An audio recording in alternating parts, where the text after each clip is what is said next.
Dice la Escritura en Éxodo 3. Un día en que Moisés estaba cuidando el rebaño de Jetro, su suegro, que era sacerdote de Madián, llevó las ovejas hasta el otro extremo del desierto y llegó a Horeb, a la montaña de Dios. Estando allí, el ángel del Señor se le apareció entre las llamas de una zarza ardiente. Moisés notó que la zarza estaba envuelta en llamas, pero que no se consumía. Así que pensó, ¡qué increíble! Voy a ver por qué no se consume la zarza. Cuando el Señor vio que Moisés se acercaba a mirar, lo llamó desde la zarza. Moisés, Moisés, aquí me tienes, respondió. No te acerques más, le dijo Dios. Quítate las sandalias porque estás pisando tierra santa. Yo soy el Dios de tu padre, soy el Dios de Abraham, de Isaac y de Jacob. Al oír esto, Moisés se cubrió el rostro, pues tuvo miedo de mirar a Dios.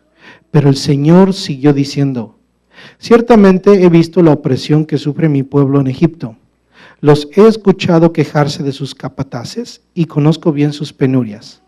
Así que he descendido para librarlos del poder de los egipcios y sacarlos de ese país, para llevarlos a una tierra buena y espaciosa, tierra donde abunda la leche y la miel. Me refiero al país de los cananeos, hititas, amorreos, fereceos, jeveos y jebuseos. Han llegado a mis oídos los gritos desesperados de los israelitas, y he visto también cómo los oprimen los egipcios. Así que disponte a partir. Voy a enviarte al faraón para que saques de Egipto a los israelitas, que son mi pueblo. Pero Moisés le dijo a Dios, ¿y quién soy yo para presentarme ante el faraón y sacar de Egipto a los israelitas? Yo estaré contigo, le respondió Dios. Y te voy a dar una señal de que soy yo quien te envía. Cuando haya sacado de Egipto a mi pueblo, todos ustedes me rendirán culto en esta montaña. Pero Moisés insistió, supongamos que me presento ante los israelitas y les digo, el Dios de sus antepasados me ha enviado a ustedes. ¿Qué les respondo si me preguntan? ¿Y cómo se llama? Yo soy el que soy, respondió Dios a Moisés. Y esto es lo que tienes que decirle a los israelitas. Yo soy, me ha enviado a ustedes. Además, Dios le dijo a Moisés, dile esto a los israelitas. El Señor, el Dios de sus antepasados, el Dios de Abraham, de Isaac y de Jacob, me ha enviado a ustedes. Este es mi nombre eterno. Este es mi nombre por todas las generaciones. Y tú, anda y reúne a los ancianos de Israel y diles, el Señor, el Dios de sus antepasados, el Dios de Abraham, de Isaac y de Jacob, se me apareció y me dijo, yo he estado pendiente de ustedes. He visto cómo los han maltratado en Egipto. Por eso me propongo sacarlos de su opresión en Egipto y llevarlos al país de los cananeos, hititas, amorreos, fereceos, heveos y jebuseos. Es una tierra donde abunda la leche y la miel. Los ancianos de Israel te harán caso. Entonces ellos y tú se presentarán ante el rey de Egipto y le dirán, el Señor Dios de los hebreos ha venido a nuestro encuentro. Déjanos hacer un viaje de 3 días al desierto para ofrecerle sacrificios al Señor nuestro. Yo sé bien que el rey de Egipto no va a dejarlos ir, a no ser por la fuerza. Entonces manifestaré mi poder y heriré de muerte a los egipcios con todas las maravillas que realizaré entre ellos. Después de eso, el faraón los dejará ir. Pero yo haré que este pueblo se gane la simpatía de los egipcios, de modo que cuando ustedes salgan de Egipto no se vayan con las manos vacías. Toda mujer israelita le pedirá a su vecina y a cualquier otra mujer que viva en su casa objetos de oro y de plata, y ropa para vestir a sus hijos y a sus hijas. Así despojarán ustedes a los egipcios. En solo 2 capítulos, capítulo 1, capítulo 2 de Éxodo, se narran 2 etapas de la vida de Moisés. Número 1, su infancia y formación en Egipto. Número 2, su formación en el desierto.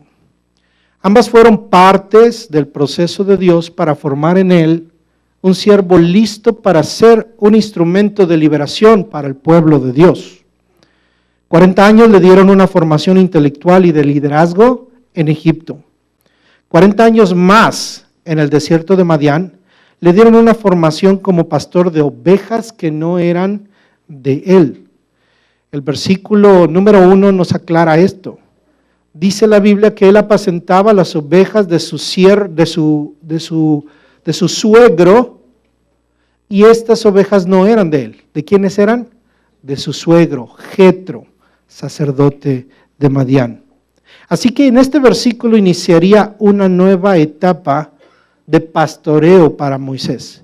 Ya no había de pastorear esas ovejitas de su suegro, ahora habría de pastorear a las ovejas del Dios, al pueblo de Dios. Dios mismo dijo en el Salmo, ustedes son ovejas de mi prado, hablando de Israel. Israel se convierte en el pueblo único de Dios que había de ser pastoreado por un verdadero siervo de Dios. El día de hoy reflexionaremos en el primer encuentro que tiene este hombre de Dios, Moisés, con Dios mismo, a donde se le hace su llamamiento a la misión para lo cual fue formado durante 80 años. Así que vayamos a aquella etapa. Usted ya lo leyó, ya lo vimos, ya lo leímos, y yo espero que haya dibujado una historia en su mente para imaginar lo que pasó en aquel lado. Solamente quiero resaltar algunas cosas en esta mañana y sacar una enseñanza. Vamos a analizar este encuentro que tuvo Moisés con Dios. Dice la Biblia que Moisés se encuentra con una zarza. Se encuentra con Dios, pero ¿cómo se le manifestó Dios a Moisés? En una zarza. Una zarza es un arbusto que son muy comunes en aquella región del Oriente Medio, en esos montes cercanos a la Arabia actual. No se sabe con exactitud qué clase de arbusto habrá sido de los que habitan allá, pero eran muy comunes. Eran arbustos en un lugar seco, por lo general iban a ser secos. Algunos piensan que son algunos arbustos que producen una goma llamada goma arábica. Sin embargo, no se sabe a ciencia cierta. En las diferentes fuentes donde estuve investigando, vi diferentes puntos de vista acerca de lo que sería. Lo importante es que eran arbustos secos, muy comunes, posiblemente sin ningún valor para las personas que los podían ver. Eran parte del panorama que veían los pastores y la gente que vivía o que caminaba en aquellos lugares que seguramente eran desérticos. No extrañaría a Moisés ver arder uno de estos arbustos, pero le llamó la atención que este arbusto, que esta zarza, estaba ardiendo porque algo había en esa llama. Algo había en esa llama, pero sobre todo dice la Biblia que lo que le llamó la atención es de que esa zarza no se consumía. Es decir, esto era una manifestación importante. Algo tenía esa zarza. Podemos suponer que había una calidad en esta llama que la distinguía de un mero incendio, pues se trataba de una manifestación de la gloria de Dios. La Biblia dice que a Dios no se le puede ver. Nuestros ojos no están diseñados para ver a Dios. No podemos ver a Dios. Así que lo que los hombres en el Antiguo Testamento pudieron ver fue una manifestación visible del Dios invisible. Entonces, la zarza ardiendo, ¿qué es? Una manifestación visible del Dios invisible. Eso se llama teofanía. En el Antiguo Testamento, desde el libro de Génesis, incluyendo en el libro del Éxodo, y en muchos más, sobre todo en las etapas proféticas y aún antes de proféticas en Israel, se manifiesta a ellos el ángel de Jehová. Dice aquí la Biblia que el ángel de Jehová se le manifestó en una zarza. La Biblia menciona ese término, el ángel de Jehová, y debemos entender que el ángel de Jehová es una teofanía, o es decir, una manifestación visible del Dios invisible. Ese ángel se manifiesta, en este caso se manifestó en una zarza. En el libro de Génesis usted recuerda que cuando se le manifestó a Abraham, llegaron hombres, fueron como ángeles, pero la forma en la que ellos hablan, dice, y uno de ellos era como el ángel de Jehová. Cuando Dios revela o cuando Dios les habla a los padres de Sansón, manda al ángel de Jehová. Ese ángel de Jehová es identificado no como un ángel a la manera de los demás ángeles, como Gabriel, como los arcángeles, sino se identifica como el ángel de Jehová, por lo cual entendemos que el ángel de Jehová es Dios mismo. No es cualquier ángel o no es un ángel. Cuando la Biblia se refiere al ángel de Jehová, se refiere a la manifestación visible del Dios invisible.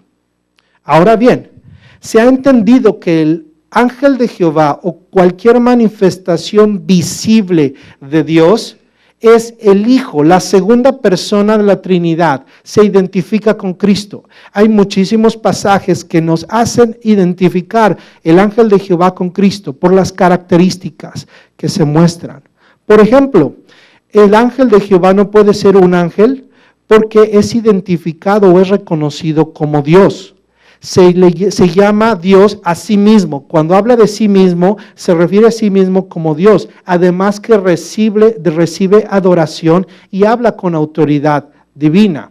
Por eso sabemos que el ángel de Jehová es Dios mismo. Se identifica con Jesucristo, pues se distingue del Dios el Padre.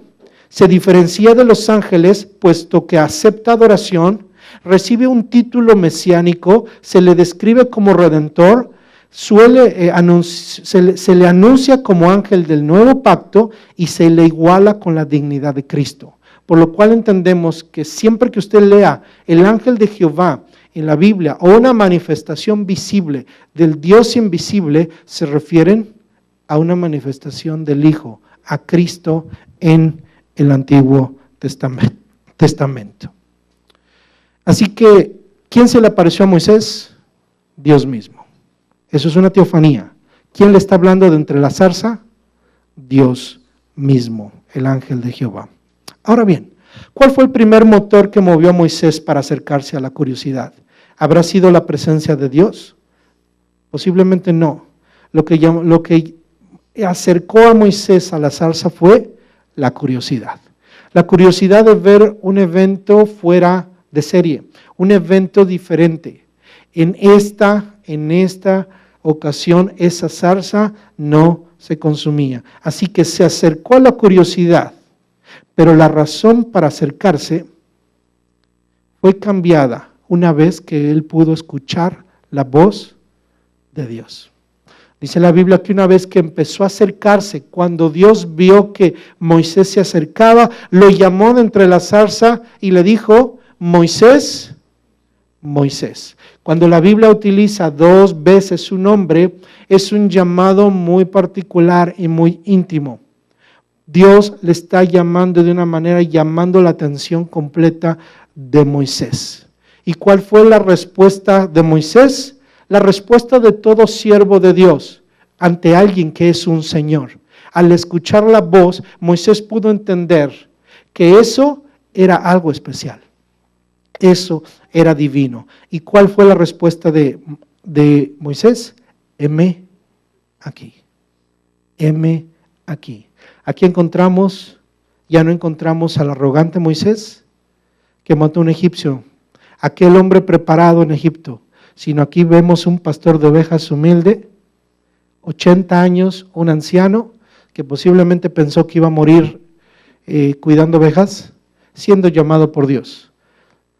¿Le dio Dios ahí algún llamado? Ninguno, solamente lo llamó por su nombre. Y le dijo Moisés, Moisés. ¿Y qué hizo Moisés? Heme aquí. ¿A cuántos ha llamado Dios por nombre? Yo creo que Dios ha llamado a cada uno de los que estamos aquí. Tal vez usted ha venido aquí a la iglesia por curiosidad, tal vez ha usted venido por una invitación para escuchar, para entender, para conocer, pero déjeme decirle que hoy Dios lo está llamando por nombre. Una vez que usted se acerca a Dios, Dios lo llama a su presencia. Y ojalá que cada uno de los que estamos aquí podamos responder como Moisés, heme aquí. Es decir, aquí estoy, háblame, háblame. Quiero preguntarle a usted esta mañana, ¿cómo está su corazón? ¿Está usted listo para escuchar la voz de Dios? Esa es la actitud con la que cada día debemos presentarnos delante de la presencia de Dios. Y déjame hablarle más acerca de llegar ante la presencia del Dios mismo. Dice que en ese momento, cuando él dijo, heme aquí, llegó tal vez con mucha confianza, con una humildad evidente, pero con demasiada confianza. Y dice que ya no se acercó más, sino que escuchó una voz de Dios que le dijo, quita las sandalias de tus pies, porque el lugar que tú pisas, santo es. Quita las sandalias de tus pies, porque el lugar que pisas es santo. ¿Y qué hizo Moisés? Se quitó las sandalias de los pies.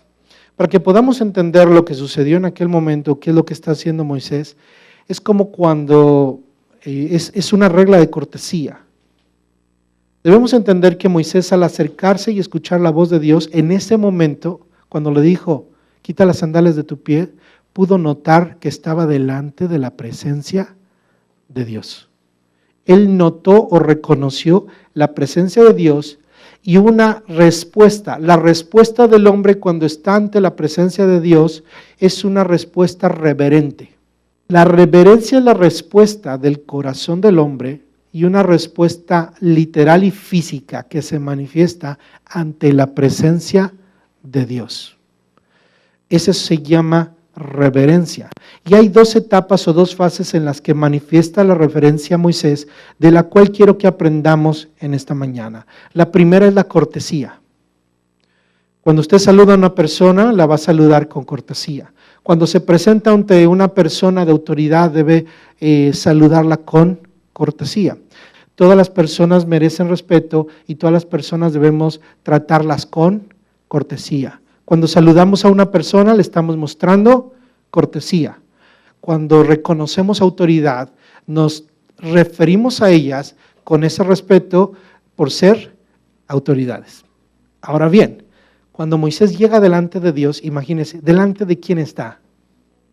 De Dios, de la máxima autoridad. No hay nadie más arriba de Dios. Dios no se postra ante nadie. Dios no se humilla ante nadie. Dios no puede postrarse ante nadie porque no hay nadie más que Él, más arriba de Él. Todos debemos darle honra, gloria, poder, honor a Él porque Él es lo máximo. ¿Y qué es lo que hace Moisés? Escucha la voz de Dios y Dios le dice solamente, quita las sandalias de tus pies. Hace lo mismo que hacemos en nuestra cultura occidental con los sombreros. Usted sabe que en un lugar, cuando usted entra a cualquier lugar, por cortesía, si usted trae un sombrero, tiene que quitarse el sombrero. ¿Ustedes recuerdan aquellos tiempos cuando usaban sombreros y veían una dama? Agarraban los caballeros y se quitaban el sombrero y saludaban a la dama. Era una señal de cortesía. Dios le está diciendo, estás en el lugar santo. La costumbre de los antiguos, de las personas de aquel tiempo del Medio Oriente era, cuando estaban ante una persona de autoridad, era quitarse las sandalias. Entonces, se le está diciendo, este lugar santo y ante el que estás es tu autoridad. No eres ya un egipcio, ahora eres como todo buen pastor hebreo, obedeció a Dios y dijo, este lugar es sagrado. Ahora, si Dios dice, esta tierra es santa, no quiere decir necesariamente que había algo en esa tierra, sino era la presencia de Dios ante la cual Moisés estaba. Se trataba de la santidad de la presencia de Dios, que escuche esto, la santidad de la presencia de Dios convierte en santuario todo lugar donde se manifiesta.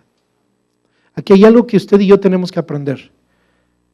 La santidad de la presencia de Dios convierte en santuario todo lugar donde se manifiesta. Así que Dios le dijo a Moisés, Moisés, quita tus sandalias porque el lugar donde estás es santo. Es decir, Dios no le está diciendo, y Moisés entendió, no es el lugar, sino ante quién estás. Ahora, observe esto porque creo que aquí hay mucho que aprender y ahorita voy a llegar a eso. La comunión entre Dios y la criatura es importante. Y Moisés, ¿qué entiende? Mire, usted y yo hemos recibido gracia de Dios, ¿verdad? ¿Sabe que nadie puede estar ante la presencia de Dios? Así nada más. Cualquiera que entra a la presencia de Dios, cualquier ser humano por causa de su pecado, dice la Biblia que cae muerto. Donde estaba la presencia de Dios en ese monte, más adelante fue en ese monte, cualquier animal o persona que tocaba el monte caía muerto. No por el monte en sí, sino por la presencia de Dios. El campamento en donde estaban todos los israelitas, dice la Biblia que tenía que estar bien limpio, tenía que estar pulcro, aseado, arreglado. ¿Y dónde cree que hacían sus necesidades los israelitas? Fuera del campamento. Y dice la Biblia, ¿por qué? Por causa de la presencia de Dios. Por la santidad de Dios, porque debe ser un lugar que debe tener el máximo respeto por la presencia de Dios. Y entonces cuando la criatura se relaciona con Dios, la criatura debe reconocer que hay una distancia que no puedo yo achicar para presentarme delante de la presencia de Dios. Si Dios se presenta ante mí, es por su gracia. Oiga, Moisés, 80 años nunca había experimentado la presencia de Dios. Era un hombre de Dios, pero nunca había experimentado la presencia de Dios como la experimentó en su llamamiento. ¿Y qué hace Dios con su presencia? El lugar a donde se manifiesta se convierte en un lugar santo. Eso se convierte en un santuario. ¿Qué es un santuario? Es un lugar donde se manifiesta la presencia de Dios. Recuerde eso muy bien. Un santuario es el lugar en donde se manifiesta la presencia de Dios. ¿Qué es un santuario? Un lugar en donde se manifiesta la presencia de Dios. ¿Y qué debemos hacer donde hay un santuario? Debemos tener cortesía y debemos tener temor. Entonces fue un acto de cortesía, pero sobre todo un acto de reconocimiento de que lo que con el que se estaba encontrando era con el Dios de la gloria. Y ese lugar se convirtió en un santuario, polvoso, porque era en el desierto. Era un lugar, hermano, donde era roca, no había nada. Pero ese lugar en ese momento se convirtió en un santuario que merecía que Moisés entrara y estuviera descalzo delante de la presencia de Dios. La segunda fase de la reverencia es la adoración o el temor. Dice el versículo 6, ponga atención en el versículo 6. Dice la Escritura: yo soy el Dios de tu padre, soy el Dios de Abraham, de Isaac y de Jacob. La revelación de Dios. Se identifica a Dios. ¿Y cuál es su identidad? Yo soy el Dios de tu padre, soy el Dios de Abraham, de Isaac y de Jacob. ¿Y cuál fue la respuesta de Moisés ante la revelación de Dios? Cubrió su rostro. Imagínense cómo llegó ante la zarza. Quiso ver la zarza.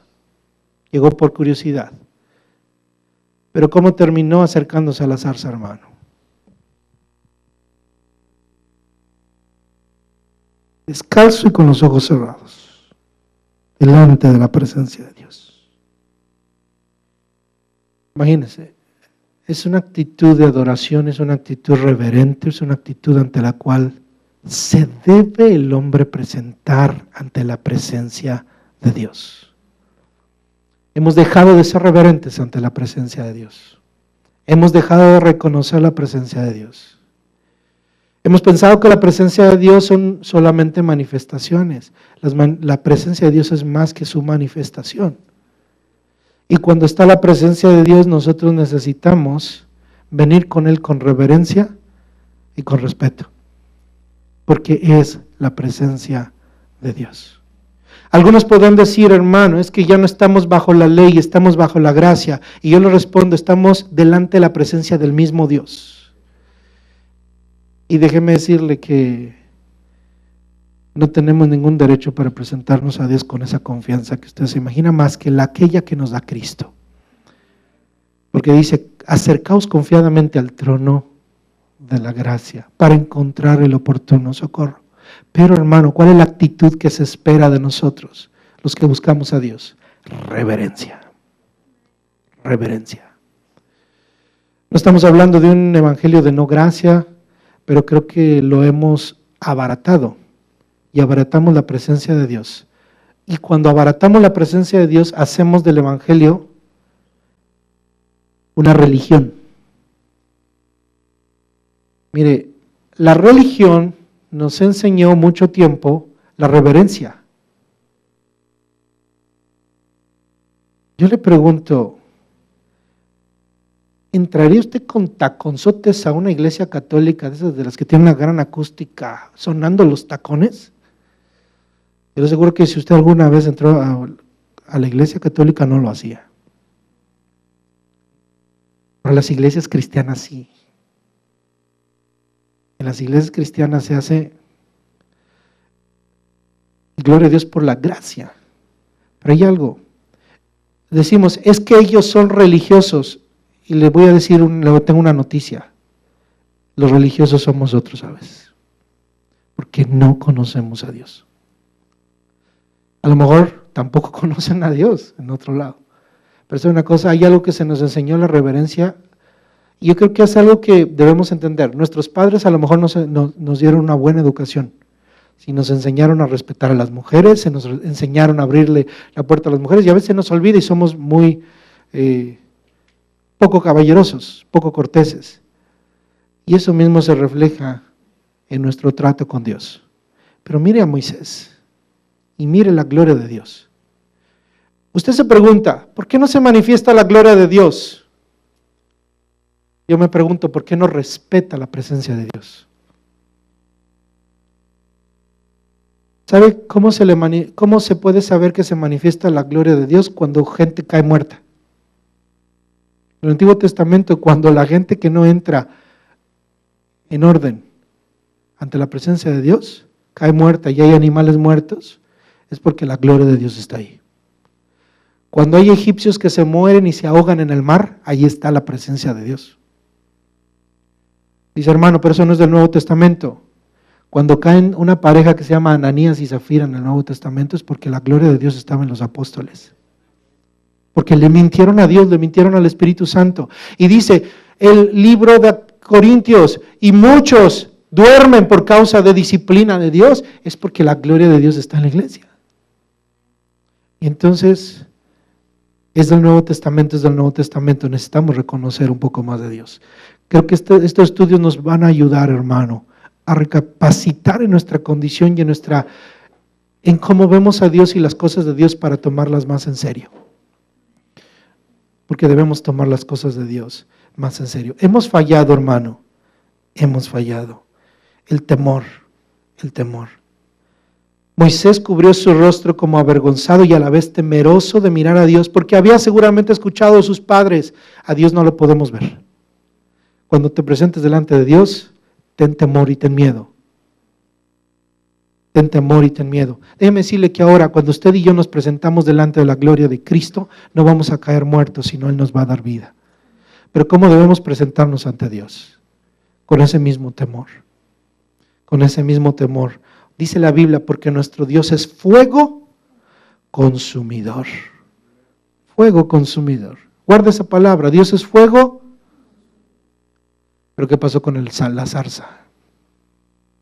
No se consumía. Dios es fuego consumidor, pero la zarza no se consumía. Y hay una enseñanza.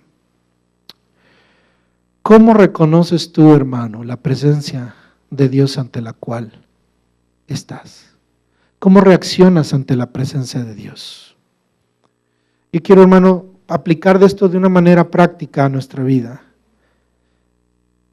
quiero preguntarle, ¿podríamos llegar a un acuerdo de respetar el lugar de reunión y los tiempos cuando estamos en la presencia de Dios? Creo que es justo y es necesario que usted y yo lleguemos a un acuerdo como pastor y como congregantes. Yo soy un congregante más, además de ser pastor, pero sabe una cosa, de respetar este lugar. Mire, vea el lugar, qué bonito. No es un lugar solamente que cuesta dinero, no es un lugar que se debe mantener limpio por la vanidad del pastor, porque el pastor quiere un lugar limpio, porque al pastor no le gustan las cucarachas, porque está peleado con las cucarachas. ¿Sabe por qué es, hermano? Por la gloria de Dios. Por la gloria de Dios. ¿Quién es exaltado aquí? Dios. Aquí, hermano, se manifiesta la gloria de Dios. Por eso, hermano, es que debemos tener un poco más de celo por las cosas de Dios. Y quiero pedirle que no raye las sillas. No le ponga chicle abajo de las sillas. Porque es un lugar donde está la presencia de Dios. Y es un santuario donde se reúne la iglesia de Dios para adorar a Dios. ¿Verdad que lo necesita que cuidar? ¿Verdad que tenemos que cuidar a nuestros hijos, hermano? ¿Verdad que hay que enseñarle a nuestros pequeños también que están en un lugar? Son bebés, son pequeños, nuestros hijos son chiquitos. Los vamos a cuidar y vamos a buscar que estén protegidos, pero también tenemos que enseñarles la reverencia y el cuidado por las cosas. ¿Verdad que hay que cuidar las cosas de Dios? ¿Verdad que no debemos solamente por el precio?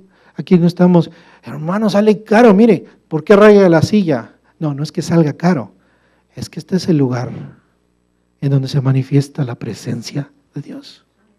Cada cosa es santa, ¿por qué? Por la presencia de Dios. No es santa porque sea una silla, no hay sillas santas, sino porque son las sillas que se han dedicado para que la iglesia sea edificada. Podríamos tener mejores, existan mejores, pero estas son las que Dios nos ha dado y que debemos cuidarlas. Debemos cuidar, respetar el lugar, respetar, hermano, los escenarios y los horarios. Respetar, hermano, que cuando estamos recibiendo la palabra, usted, hermano, tiene que estar bien sentadito escuchando la palabra de Dios, porque está en lugar santo. ¿Se imagina que Moisés ahí, Moisés, yo soy el que soy? Espérame, Señor, me voy a ir al baño. ¿Se imagina? Espérame, Señor, tantito. Déjame salir, despejarme tantito. No, hermano, cuando estamos en la presencia de Dios debemos notar que es momento para estar en una actitud de reverencia. ¿Terminó Dios de hablar? No podemos dejar a Dios así. El momento de la adoración es momento para adorarle. No es el momento para llegar tarde, hermano. La alabanza no es un momento para esperar a los que llegan tarde. La alabanza es para que usted haya llegado antes, para que adore al Dios de la gloria, hermano. Se lo digo con autoridad, no como algo personal mío, sino porque Dios merece ser honrado. A las 10:30 empieza el servicio. A las 10:30 se empieza a adorar a Dios. A esa hora se debe adorar. Ese es el tiempo en el que se adora. Es el momento de la interrupción. Aquí venimos a reconocer la gloria y la presencia de Dios. Es por la causa de Dios mismo. Es por su vida espiritual. Es por su comunión con Dios. Así que hagamos un compromiso, mi hermano, de respetar el lugar de reunión y los tiempos que estamos en la presencia de Dios. Respetémoslos. Son difíciles. Es difícil a veces. A veces nos da sueño. A veces queremos ir al baño. A veces ya estamos cansados, sobre todo en las vigilias. Podemos decir que somos flexibles, pero cada uno de nosotros debemos meditar en algo. Estamos en la presencia de Dios. Así que, hermano, cuidemos la gloria de Dios, al menos en nuestros servicios normales, respetando cada momento, cada situación, porque estamos en la presencia de Dios. ¿Cómo es posible cumplir una misión divina con tan pocos recursos? Moisés es llamado aquí, ese hombre que ahora se presenta delante de Dios reverente ante Él. Tapa, cubre sus ojos, sin zapatos, delante de la presencia de Dios. Ahí está Moisés, delante de la presencia de Dios. Y Dios le hace un llamamiento, es un llamamiento poderoso. Es un llamamiento poderoso y una misión que Moisés tenía que cumplir, que tenía que ser grande. ¿Cuál era? Liberar al pueblo de Israel. Liberar al pueblo de Israel. ¿Es posible, hermano, esa misión con tan pocos recursos? Es imposible. La fórmula es sencilla. Dios más Moisés igual a liberación. ¿Cuál es la fórmula? Dios más Moisés, liberación. Yo le pregunto, ¿hubiera podido Dios liberar al pueblo de Israel sin Moisés? Claro que sí. Pero ¿cómo escogió Dios liberar al pueblo de Israel? Con Moisés. ¿Por qué? Y yo le aseguro esto, déjeme darle la versión para usted, para mí. Pensemos en el éxito, en una misión, en la misión que Dios tiene para su vida. Esta es la fórmula para usted y para mí. ¿Quiere saber la fórmula? Dios más la versión sencilla de usted. Si usted lo apunta, póngale, Dios más la versión humilde de mí. Con ello alcanzo el éxito en la misión. Le voy a dar unas fórmulas que no funcionan. La primera de ellas es, Señor, haz tú la obra. Porque a veces así oramos y yo lo oro así. Señor, haz tú la obra. Y este es el llamamiento de Dios.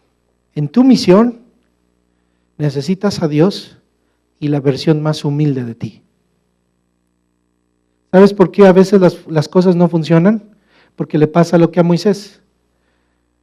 Moisés estaba con la versión más arrogante de él y mató a un egipcio y no le sirvió de nada. Pero cuando Moisés es humillado y llega delante de Dios, ¿y cómo está delante de Dios? ¿Sí? Esa es la versión más humilde de Moisés y con esa sacó Dios al pueblo de Israel. Por eso Dios sabía en qué momento iba a llamar a Moisés, en el momento en que Moisés estuviera humilde. ¿En qué momento Dios te va a usar a ti y me va a usar a mí, mi hermano? Cuando alcancemos la versión más humilde de nosotros. Después de un montón de problemas, después de un montón de fracasos, Dios lo empieza a usar a uno cuando uno se da cuenta que es incapaz de hacer absolutamente nada. Y usted se siente menos capaz cada día que antes. Y para que Dios se glorifique se necesita la versión más humilde de nosotros.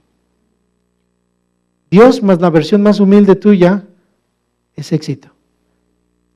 Si tú dejas que Dios haga las cosas solos, somos unos irresponsables y unos perezosos. Porque Dios quiere usarte a ti y quiere usarme a mí.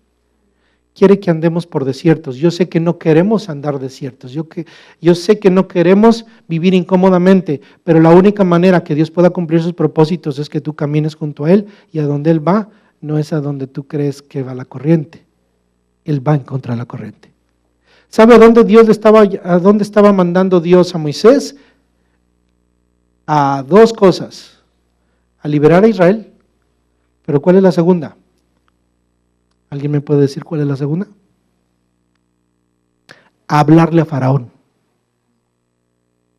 Siempre se habla de que Dios mandó a Moisés a sacar al pueblo. Pero también lo mandó ¿a qué? A confrontar a Faraón. Faraón representa muchas cosas, hermano. Representa, hermano, una autoridad contraria a Dios. Un hombre que se opone a Dios y un hombre que no dio su brazo a torcer, al cual Dios tuvo que disciplinar y que de todas maneras no entendió. un hombre que se perdió y un hombre que, una autoridad y un pueblo que se opone completamente a Dios. Eso fue Faraón. Y Dios llamó a Moisés a hablarle a ese hombre. Moisés fue llamado para sacar un pueblo, para darle leyes y para hablarle también al mundo. Por eso la iglesia, igual que Moisés, es llamada para edificarse a sí mismo, para ser liberada y para hablarle al mundo, hermano, cuál es su condenación. Usted y yo somos la iglesia de Cristo. Usted y yo hemos sido llamados a la manera de Moisés. Y entonces, ¿qué es lo que mostró Moisés en el versículo 11? Su insuficiencia. Cuando Dios le dice, tú vas a sacar al pueblo, vas a ir con Faraón, ¿qué le respondió Moisés? Yo, ¿y quién soy yo para presentarme ante el Faraón y sacar de Egipto a los israelitas? Fue la primera objeción que le da Moisés, pero no fue tan mala, hermano. Fue un acto de humildad y de reconocimiento. Oiga, este no es el mismo Moisés que conocimos hace 40 años. El hombre, el Moisés de hace 40 años, el hombre de hace 40 años era un hombre que quiso agarrar la liberación por sus manos. Ahora, ¿quién dice? ¿Quién soy yo? ¿Quién soy yo para presentarme delante de Él? ¿Y cuál es la respuesta de Dios? Me gusta más la respuesta de Dios. ¿Cuál es la respuesta de Dios? En el versículo 12. En el versículo 12 le da la respuesta. Yo estaré contigo. Cuando usted dice, ¿y yo quién soy? Yo no puedo. ¿Qué le va a responder Dios? Estaré contigo. Llega el pastor con usted, hermano. Yo creo que Dios tiene un llamamiento para usted, un llamado para usted, hermano. Hay un talento, Dios está formando algo. Dios le está llamando. ¿Por qué no nos ayuda con ellos? Hermano, ¿yo? Y ya encontré la respuesta, hermano. Esta es la respuesta de Dios. Yo estaré contigo. Lo único que necesitamos para funcionar es la presencia de Dios. Esa que estás experimentando con pies descalzos y con las manos así, es para que dejes de ver y aprendas a no irte por tu vista, sino irte por la fe. Es para que ahora camines escuchando a aquel que te llama y que te dice, yo estaré contigo. Cuando Jesús ascendió al cielo, ¿qué les digo a sus discípulos? Les dio una misión, ¿verdad? Ir por todo el mundo y hacer discípulos a las naciones, bautizándolos en el nombre del Padre, del Hijo y del Espíritu Santo, enseñándoles que guarden todas las cosas que yo os he mandado. He aquí. Antes de que hablen y digan, he aquí, yo estoy con vosotros todos los días, hasta el fin del mundo. ¿Podemos? Solos no. Pero ¿qué es lo que Dios nos dice? Yo estoy aquí contigo. La respuesta a la insuficiencia es la presencia de Dios. Cuando te crees insuficiente, Dios te dice, yo estoy contigo. Dios se suma a la fórmula. Tú solo no puedes. Serías un orgulloso y vas a fracasar, porque después del orgullo viene la caída. Pero el que se humilla es exaltado, porque el se humilla, Dios se suma y se hace mayoría poderosa para alcanzar el propósito que Dios tiene para nuestras vidas. Ahora, Dios le dijo, yo estaré contigo. Y mira, yo no entendía esto, mire, dice, y le respondió Dios, y te voy a dar una señal. ¿Verdad que todos pediríamos una señal? A ver, Señor, si vas a estar conmigo, dame una señal. ¿Qué esperaría usted? Póngase a pensar, Moisés, ¿qué podía esperar? ¿No era mayor señal oír una voz de una zarza que no, y de reconocer quién le está hablando? Bueno, ¿cuál era la señal? La señal no era algo que iba a pasar ahí, sino la señal era algo que tenía que creer que iba a pasar en el futuro. ¿Cuál fue la señal? Esta es la señal de que soy yo quien te envía. ¿Quién es la señal? Cuando hayas sacado de Egipto a mi pueblo, todos ustedes me rendirán culto en esta montaña. Es decir, tú no pidas señal. Hasta después de mucho tiempo te vas a dar cuenta que yo sí te mandé. Es decir, tú ve y no preguntes. El futuro te dirá que yo te envío. Hermano, usted no espere ninguna señal cuando Dios lo llama, cuando Dios tiene un propósito. Si usted se humilla al Señor, dele. Señor, dame una señal. Dele, hermano. ¿Cuál señal espera? ¿Cuál señal espera? Dele. Y después te vas a dar cuenta. Dele. Hermano, déjeme decirle que no sabemos lo que Dios tiene para nosotros adelante. Pero debemos creerle. Si la iglesia de Cristo se humilla ante el Señor y recibimos el llamamiento, somos reverentes, hermano, Dios hará lo que Él quiere. Y la señal no la pedimos hoy. Señor, manda esto, manda el otro, haz esto, haz el otro. No, hermano, sígale. Y el Señor se va a glorificar. Y por si le quedaba duda a Moisés le dice, y cuando vaya con el pueblo y me pregunten quién me manda, ¿qué les diré? ¿Cuál fue la respuesta de Dios? Fíjense, Moisés le está diciendo, Dios, yo no sé cómo presentarte. ¿No le pasa a usted esto? Que usted no le sabe hablar a la gente. A veces no sabemos cómo ya decirle a la gente de Dios.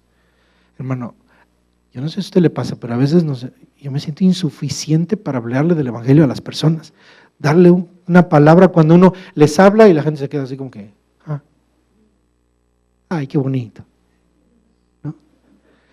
O cuando usted le habla y lo invita a la iglesia, ahí nos vemos el domingo. Y nunca llegan. Moisés estaba así, Señor, cuando vaya con aquellos, ¿qué les digo? ¿Qué les digo?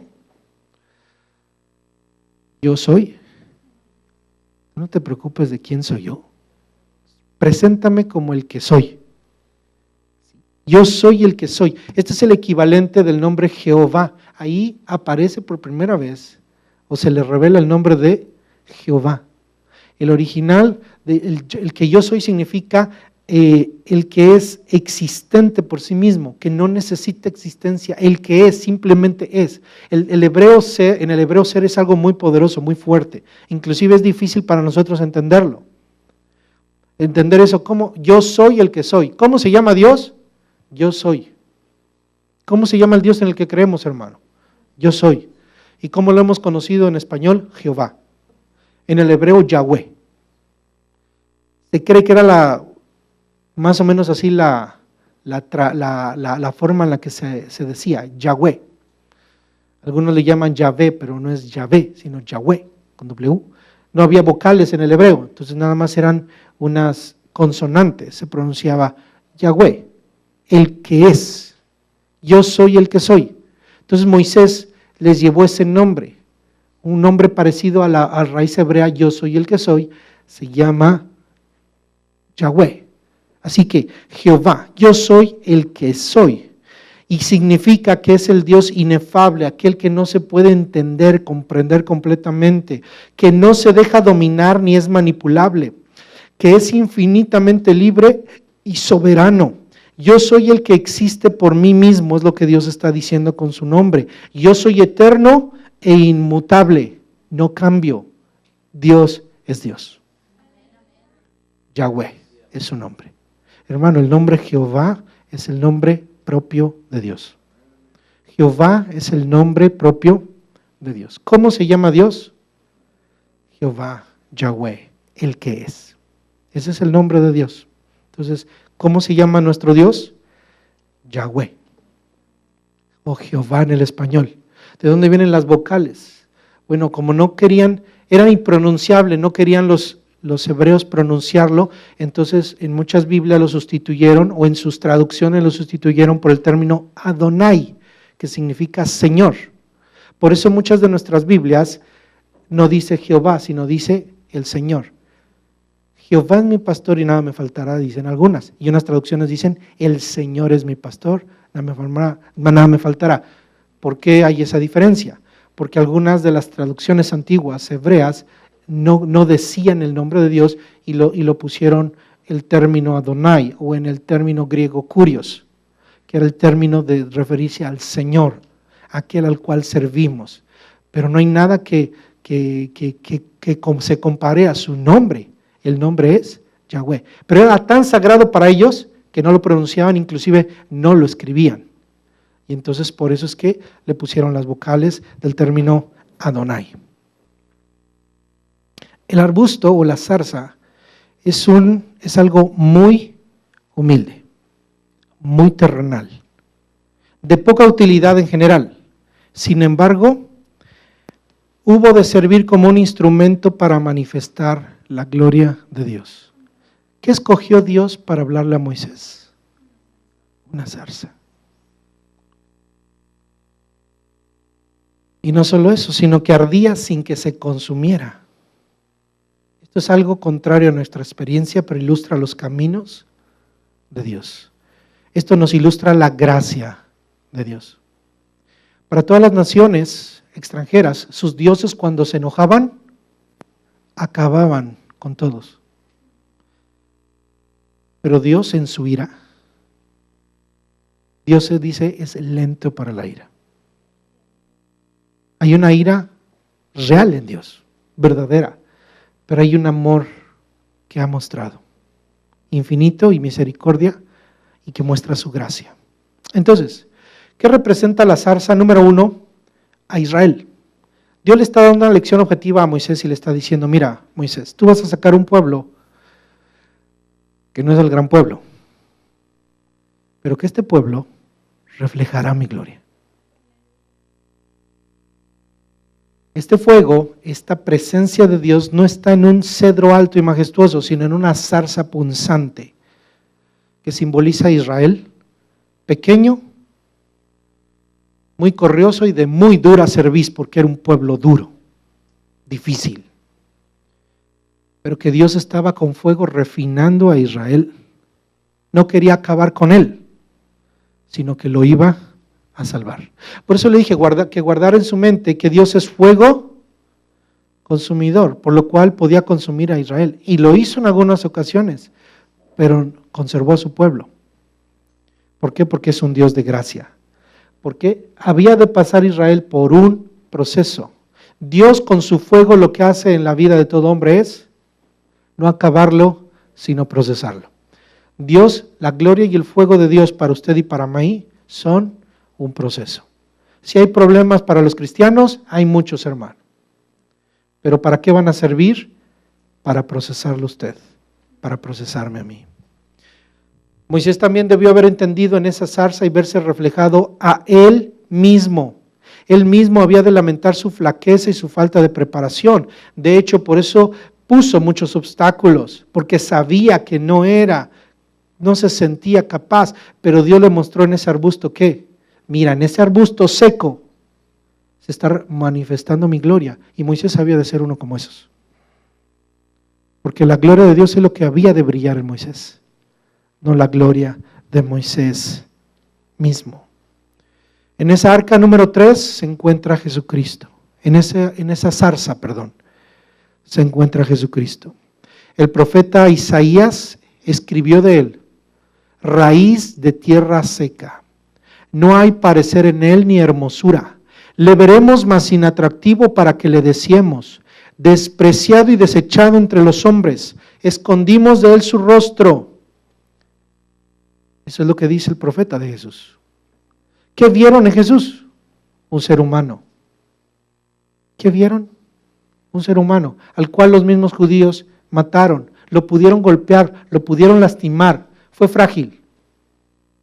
Pero Juan dijo esto en el capítulo 1, y el Verbo se hizo carne, y vimos su gloria, gloria como del unigénito del Padre. Es decir, esa zarza frágil, manifestando la gloria de Dios. Es la gloria de Dios.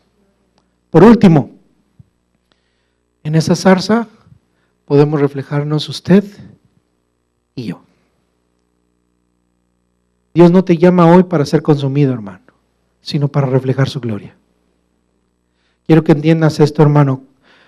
Cuando vienen problemas a tu vida, es para que Dios refleje su gloria. no te va a consumir, hermano. Si te está consumiendo, es porque Dios te está purificando. Pero sabes una cosa, no te va a consumir. Si no, ya no se hubiera consumido. Pero la gloria de Dios, cuando decimos nos consume, es decir, nos purifica y nos usa. Hermano, déjese usar como esa zarza, una zarza en el desierto. ¿Quién soy yo?, decía Moisés. Era esa zarza en el desierto, hermano. Asimismo usted puede decir, ¿quién soy yo? Dios tiene llamamientos para muchos de nosotros. Dios tiene propósitos para todos ustedes, hermano. Usted puede decir, ¿quién soy yo? Déjese usar. No es usted, hermano. No son sus talentos. Es la gloria de Dios. Aquí no venimos a mostrar nuestros talentos. Venimos a mostrar porque nuestros talentos nada más son como estas ramas secas. Pero lo que debe brillar en nosotros, ¿qué es? La gloria de Dios, el poder de Dios. La iglesia no ha sido llamada a mostrar ningún talento, ninguna gracia, no ha venido a hacer ningún show, hermano. Las iglesias, hermano, estamos haciéndole show al mundo. El mundo nos da show a las iglesias y ahorita las iglesias se están preparando para los shows. Para los shows de cada periodo de celebraciones. El show navideño, el show de Semana Santa, el show de esto para atraer al mundo y que el mundo llegue por curiosidad, hermano. Pero si la iglesia no refleja la gloria de Dios, dirá el mundo, bonito show. Y la iglesia seguirá invirtiendo en su show. Pero usted y yo, hermano, hemos venido para poder reflejar la gloria de Dios. Seremos como un desierto, seremos como una zarza en medio. Pero lo que queremos es que brille la gloria de Dios en nuestra vida. Con Dios y la versión más humilde de usted, se logran alcanzar grandes misiones y se alcanza la liberación de un pueblo.